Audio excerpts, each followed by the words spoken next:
इंदापूर तालुक्यात राष्ट्रवादी काँग्रेसने एकतर्फी विजय जरी मिळवला असेल, त्याचप्रमाणे भाजपा चारी मुंड्याची जरी झाला असेल, तर एक गोष्ट मात्र अधोरेखित करायची या ठिकाणी. इंदापूर तालुक्यात दोन्ही आजी माजी नेते एकत्र आलेले आहेत आणि आजी माजी नेते एकत्र आल्याने निश्चितच राष्ट्रवादीची ताकद वाढलेली होती.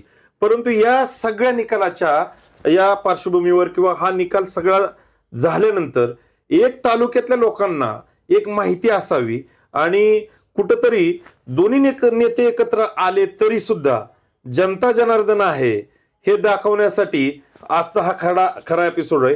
निश्चितच जरी समोरचा हा व्यक्ती जी तुम्हाला दिसते ते सौरभ जगडे, जे अपक्ष म्हणून लढत होते पंचायत समिती शेटपळगडे या गणामधून, आणि अगदी निसटसा अपक्षमधनं निसटसा त्यांचा पराभव झालेला आहे.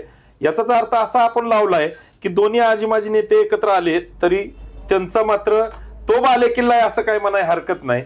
त्यांना जेवढी मतं मिळेत, किती मतं मिळेल तुम्हाला? 5199. 5199. बीजेपीला किती येते? 2670. ह्या आकड्यावरून लक्षात घ्या, ही जी लढत होती ती राष्ट्रवादी विरुद्ध अपक्ष होती, हे लक्षात घ्या. आपल्या बरोबर आहेत सौरभ जगडे, जे शेटपळगाणातून उभा होते, आणि मी त्यांना म्हणलं की ठीक आहे, एवढं सगळं झालंय एकतर्फी निवडणूक, परंतु तुमच्या इथं चुरस का झाली एवढी मोठी? आणि मग थोडासा एक 5 मिनिटाचा फक्त इंटरव्ह्यू तुमच्यासाठी घेऊन आलो. त्यामुळं हा संपूर्ण एपिसोड तुम्ही संपूर्ण पहा. आणि सौरभ जगडे यांनी कशा प्रचाराचा हा पुढे नेलेला आहे, काय काय त्यांना अडचणी आलेत, अपक्षच का लढले, त्याचप्रमाणे कोणाच्या नेतृत्वाखाली हे सगळं चालू होतं, हे सगळं आपण त्यांना विचारणार आहोत. त्याचबरोबर या इलेक्शन पिरियडमध्ये कोणा नेत्याचा फोन आला का, कोणी थांबाय सांगितलं का, हे सुद्धा आपण त्यांना विचारणार आहोत. सर्वप्रथम तुमचं स्वागत आहे. अगदी दिल खुल्ला अशी चर्चा असणार आहे. हे काय लय मोठा ताणतणावातली चर्चा नाही. आता इलेक्शन तर झालंय, हार हे हार आहे, परंतु अपक्षच लढण्याचा निर्णय का घेतला, ह्याचं एक उत्तर तालुक्याला पडलेलं आहे. आज आम्ही पंचायत समिती जिल्हा परिषदच्या निवडणुका लागल्यानंतर आमच्या भागात पहिल्यापासून आम्ही कार्यरत असल्यामुळं प्रत्येक गावोगावातून इच्छा व्यक्त होत होती की तुम्ही तालुक्याच्या राजकारणात पंचायत समितीमध्ये जावं. तर सर्व कार्यकर्त्यांना विश्वासात घेऊन आम्ही प्रथमतः तर राष्ट्रवादी काँग्रेस पार्टीकडे आम्ही तिकिटासाठी मागणी केली होती. कोणाकडे मागणी केली? आदरणीय तालुक्याचे विद्यमान आमदार दत्तामामा भरणे यांच्याकडे आम्ही तिकिटासाठी मागणी केली होती. आम्ही इच्छा व्यक्त केली होती की आमची लढण्याची इच्छा आहे, तरी आमचा विचार करावा. का त्यांनी केला का नसेल, काय वाटतं? आता वरिष्ठांनी जो निर्णय त्यांच्या पातळीवरती घेतला तो आम्ही मान्य करून आम्ही परत सर्व कार्यकर्त्यांची मीटिंग घेतली. आणि त्या मीटिंग दरम्यान सर्व कार्यकर्त्यांचा एक सूर आला की समोर जो पक्षाने निवडलेला कॅन्डिडेट जो आहे तो कॅन्डिडेट 4 दिवसापूर्वीच पक्षामध्ये आला होता. म्हणजे राष्ट्रवादी काँग्रेसचा जो उमेदवार आहे तो 4 दिवसापूर्वीच पक्षामध्ये आला होता आणि त्याला लगेच उमेदवारी जाहीर केली होती. मग ह्याचा रोष कुठेतरी मनात बाळगून सर्व कार्यकर्त्यांनी एक इच्छा व्यक्त केली की आपल्याला लढलं पाहिजे. आणि सर्व कार्यकर्त्यांच्या जीवावरती आम्ही ह्या निवडणुकीमध्ये सामोरे जायचं ठरवलं. कोणाच्या नेतृत्वाखाली? आता हे बघतोय आपण, गावं किती होती तुमच्या गणात? 9 गावं होती. बर, हे कोणाच्या नेतृत्वाखाली सगळं हे प्रचार यंत्रणा आता राबवायची म्हटल्यावर नेतृत्व कुठलं तरी लागेल ना? सर्व जी प्रचार यंत्रणा आहे आणि ही निवडणूक जी आम्ही लढवली ही आदरणीय गणेश अण्णा झगडे, माजी डायरेक्टर छत्रपती शुगर फॅक्टरी आणि इंदापूर मार्केट कमिटी यांच्या नेतृत्वाखाली आम्ही हा निर्णय घेतला आणि ह्या रणांगणात आम्ही उतरलो होतो. आता ही प्रचार यंत्रणा तुमची चालू झाली असेल, कार्यकर्ते कशाप्रमाणे दिनक्रम असायचा? कारण हे 9 गावं म्हटल्यानंतर मोठी गावं असणार आहेत किंवा अंतर पण जास्त. ही दिवसाची सुरुवात कशी व्हायची आणि ह्या सगळ्या कार्यकर्त्यांचं नियोजन कसं असायचं? कार्यकर्त्यांचं नियोजन असं असायचं की प्रत्येक कार्यकर्ता हा स्वतः एक उमेदवार असल्यासारखा ह्या प्रक्रियेमध्ये पळत होता की मीच सौरभ झगडे.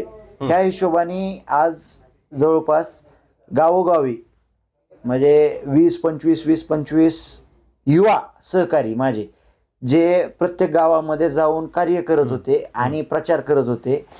जिथे म्हणजे एक युवा सहकाऱ्यांच्या ऊर्जेतून आम्ही प्रेरित होऊन घर टू घर, होम टू होम, म्हणजे दिवसात आम्ही प्रचार यंत्रणा अशी सकाळी 7 वाजल्यापासून आमचं door to door, home to home चालू व्हायचं. ते संध्याकाळी आम्ही 9 वाजेपर्यंत चालत हा पूर्ण गाव आम्ही प्रत्येक व्यक्तीपर्यंत पोचण्याचा आमच्या युवा सहकाऱ्यांचा प्रयत्न होता आणि आम्ही तिथपर्यंत पोचलो. म्हणजे प्रचार यंत्रणेत अक्षरशः युवा सहकारी माझे ताणभूक सगळं हरवून की ही निवडणूक पूर्णपणे अंगावर घेऊन आमची युवा सहकारी पळत होती. आणि म्हणजे कधी खायला मिळत होतं, नव्हतं मिळत, ह्याचा कधी विचार नाही केला. फक्त एक जिद्दीने, एक चिकाटीने प्रत्येक मतदार राजापर्यंत पोचण्याचं काम आम्ही गेल्या 10 दिवसांपासून सुरुवात केलेला प्रवास हा आम्ही 7 तारखेच्या 5-6 वाजेपर्यंत आम्ही हा प्रवास, म्हणजे डाबा वगैरे बुक नव्हता केला? नाही. म्हणजे शेवचिवडा, भेळ, घरनं आणलेले डबे ह्याच्यावरती पोरांनी म्हणजे युवा सहकार्यांनी आमच्या दिवस काढले 10 दिवस. पण तळागाळातील कष्टकऱ्यांपर्यंत आपला जो अजेंडा आहे तो पोहोचवण्याचा प्रयत्न केला. ह्या दरम्यान अडचणी येत असतील तुम्हाला, कारण दोन्ही प्रस्थापित लोक होती, मोठी लोक होती. कमळ एका बाजूला होतं, घाटेळ एका बाजूला, हर्षवर्धन पाटील एका बाजूला, दत्ताभाऊ एका बाजूला होते. काय अडचणी येत होत्या तुम्हाला? बऱ्याचशा अडचणी अशा येत होत्या की सोबत जे कार्यकर्ते, युवा सहकारी जे फिरत होते त्यांच्यावरती दबाव यायचा. दबाव येऊन त्यांचे कुठं काही प्रश्न असतील त्या प्रश्नांवरती बोट ठेवलं जायचं. अशा अनेक अडचणी प्रेशराईज केलं जायचं. कुणाला म्हणजे जो सोबत जो आपला प्रत्येक गावागावामध्ये जे लोक असायचे त्यांना दाबण्याचा प्रयत्न बऱ्याचदा व्हायचा. पण सर्वसामान्य लोकांनी ही ज्यावेळेस निवडणूक हातामध्ये घेतली त्यावेळेस कोणाच्याही प्रेशरला, कुणाच्याही दबावाला बळी न पडता आज सर्वसामान्य जनतेच्या आशीर्वादानं आम्हाला 5199 मतं, मतदान रूपी आशीर्वाद आम्हाला सर्वसामान्य जनतेने दिला. आता हे सगळं झालं, तुमची प्रचार यंत्रणा चालू झाली. आता फॉर्म माघारी घ्यायचा ज्यावेळेस वेळ येतो त्यावेळेस मात्र सगळ्या सेटिंग्स चालू असतील, नेते मंडळीचे फोन येतील. अगदी दिलखुलासपणे सांगा, तुम्हाला कोणाचा फोन आलेला होता का की तुम्ही फॉर्म माघारी घ्या, आपण एकत्रित लढू, तुमचं कुठंतरी आम्ही पुढं एखादं राजकीय ह्याच्यातून भलं करू, असं काही फोन वगैरे कोणाचं? नाही, तसा एकदा फोन आला होता की तुम्ही ह्या वेळेस थांबा, आपण तुमच्या ह्याच्यावरती आपण बघू काय करता येईल, कसं करता येईल, तुम्हाला राजकीय कुठं संधी देता येईल का. कोणा झालता? वरिष्ठांचा, ज्या आम्ही वरिष्ठ नाव घ्या ना, वरिष्ठ. आता काय, आता झालं इलेक्शन, आता काय आपण बोललो नाही बोललो तरी काय फरक पडणार नाही. ज्या पार्टीमध्ये आम्ही काम करतोय त्या पार्टीमधल्या वरिष्ठांचा आम्हाला कॉल आले होते. पण कुठंतरी मनात सल होती की जाणीवपूर्वक कुठंतरी थांबवण्याचा प्रयत्न होत असल्या कारणाने आम्ही हा निर्णय घेतला की आज आपल्याला लढलं पाहिजे आणि युवक, तालुक्यातला युवक समोर आला पाहिजे, पुढे आला पाहिजे. राजकारणात ज्या वेळेस आम्ही युवक समोर येऊ त्यावेळेस नवी चालना मिळते. ह्या हेतूचा मी वैयक्तिक तरी आहे की जेणेकरून ज्यावेळेस युवक समोर येईल त्यावेळेस युवकांना संधी भेटेल, त्यावेळेस नवीन काहीतरी घडेल. मग ह्या हेतूने आम्ही ह्या राजकीय प्रक्रियेमध्ये उतरलो. पण ह्या प्रक्रियेमध्ये असं कधी वाटलं नाही का की बाबा आता हे दोन्ही चिन्हावर लढत आहेत, मोठं प्रस्थ आहे, एक कुठंतरी अपक्ष म्हणल्यानंतर एक चॅलेंज होतं ना हे सगळं? ते चॅलेंज स्वीकारूनच आम्ही ह्या प्रक्रियेमध्ये आलो होतो की समोर 2 प्रस्थापित असताना त्यांच्याशी लढा देणं खूप कठीण होतं, हे सुद्धा आम्हाला माहीत होतं. आणि वेगवेगळ्या स्तरातून दाबण्याचा सुद्धा प्रयत्न कार्यकर्त्यांना, बाकी जे आपले लोक आहेत जे आपल्यासाठी रात्रंदिवस पाळणार आहेत त्यांना सुद्धा होणार आहे.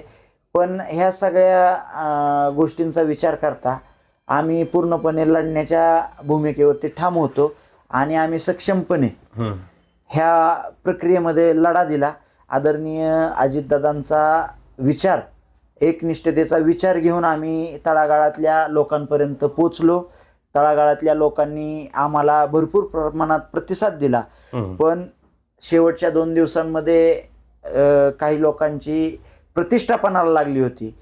त्या प्रतिष्ठेपोटी त्यांनी प्रत्येक मार्गचा स्वीकार करून जसं जिथं कुणाला दाबता येईल त्या पद्धतीने दाबून प्रचार त्यांनी मतदान त्यांच्या बाजूने घडवून आणलं. नाहीतर विजय हा आजही आमचाच आहे. म्हणजे आज प्रस्थापितांना जर आम्ही म्हणजे 2 बलाढ्य शक्तींपुढं आम्ही म्हणजे ह्या निवडणुकीत 5200 जवळपास मतं घेतली. हे कुठंतरी म्हणजे आमच्यावर सुद्धा मतदारांनी खूप मोठं ओझं टाकलेलं आहे. आता तुम्हाला प्रचार यंत्रणेमध्ये खूप मोठ्या प्रमाणात दबाव आलाय म्हणताय सगळं, किंवा तुमच्या मागे फिरणाऱ्या लोकांवर दबाव आणलाय. आता इथून पुढची काय भूमिका असेल?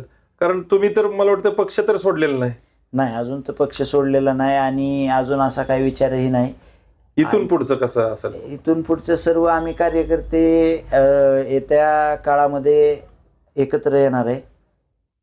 पुढच्या 15-20 दिवसात आम्ही सर्वजण एकत्र येणार आहे आणि कशी वाटचाल केली पाहिजे, काय केलं पाहिजे, आपल्याबरोबर जे आता ज्यांनी खांद्याला खांदा लावून माझे जे सहकारी पळालेले आहेत त्यांच्यासुद्धा प्रश्नांना कुठंतरी म्हणजे अडचण येता कामा नये. ते जे सक्षमपणे जे आमचे प्रश्न सोडवतील त्या नेतृत्व आम्ही स्वीकारणार आहे. बर, आता तुमचं हे सगळं झालं, ऐकलं. आता तुम्हाला ज्या लोकांनी 5200 लोकांनी तुम्हाला स्वीकारलेलं आहे त्यांचा कसा आभार मानार? अगदी थोडक्यात सांग. आज मी प्रथमतः त्यांचा मतदारांचा कायमचा म्हणजे ऋणी राहणार आहे. जे शेटफळ गडेगाणामधून मला 9 गावांमधून जो प्रचंड असा प्रतिसाद दिलेला आहे, त्याच्यातील 4 गावांमध्ये 5 गावांमध्ये मी आघाडीवरती आहे. 9 पैकी? हा, 9 पैकी मी 5 गावांवर. कोणत्या गावात आघाडी? मी प्रामुख्याने निरगुडे असेल, मसोबावाडी असेल, लांबजेवाडी असेल, शिंदेवाडी असेल आणि काजळ असेल, ह्या गावांमधून मी प्रामुख्याने आघाडीवरती आहे. आणि 2 गावांमध्ये मी बराबरीने सुटलेलो आहे. फक्त लाकडी आणि अकोले गाव असं आहे की जिथे आघाडी मला मिळू शकली नाही. बाकी इतर ठिकाणी मला मतदार राजांनी भरपूर असा प्रतिसाद दिलेला आहे आणि त्या प्रतिसादाचं म्हणजे मी शब्दात आभारच व्यक्त करू शकत नाही. ते माझ्या मी कृतीतून त्यांचे जे काही कामं असतील आणि जे काही त्यांच्या अडीअडचणी असतील त्या सोडवण्यातून मी त्यांचे आभार येणाऱ्या काळामध्ये नक्की व्यक्त करत राहील. आणि त्यांचे जे माझ्यावरती आज ओझं टाकलेलं आहे ते मी कुठंतरी म्हणजे ओझं म्हणजे खाली करण्याचा प्रयत्न करेन. तर मित्रांनो, आपल्याला माहिती आहे की जिंकलंय कोण ह्यापेक्षा आज तालुक्यात चर्चा आहे एवढ्या कमी मताने सौरभ झगडे कस काय पडला. आणि ह्या बाले किल्ल्यात ही एवढं मोठं 5 गावात त्यांनी लीड घेतलं. हे काय साधी सोपी गोष्ट नाही, कारण दोन्ही नेते एकत्र आलते. तर आपण एक थोडीशी तुमच्यापर्यंत त्यांचा मेसेज किंवा ते कशा पद्धतीने प्रचार यंत्रणा केली आणि नक्की सौरभ झगडे कोण आहेत हे खरं तर तुम्हाला दाखवण्यासाठी खरा हा एपिसोड केलेला होता. तुम्हाला हा एपिसोड कसा वाटला नक्की कळवा. आणि सौरभ झगडे यांना ज्याप्रमाणे तुम्हाला अभिनंदन करायचं ते कमेंटमध्ये करा, एवढंच या ठिकाणी सांगतो आणि मी थांबतो. मी श्रीयश नलवडे, जनता एक्सप्रेस मराठी न्यूज, काजळ, तालुका इंदापूर, जिल्हा पुणे.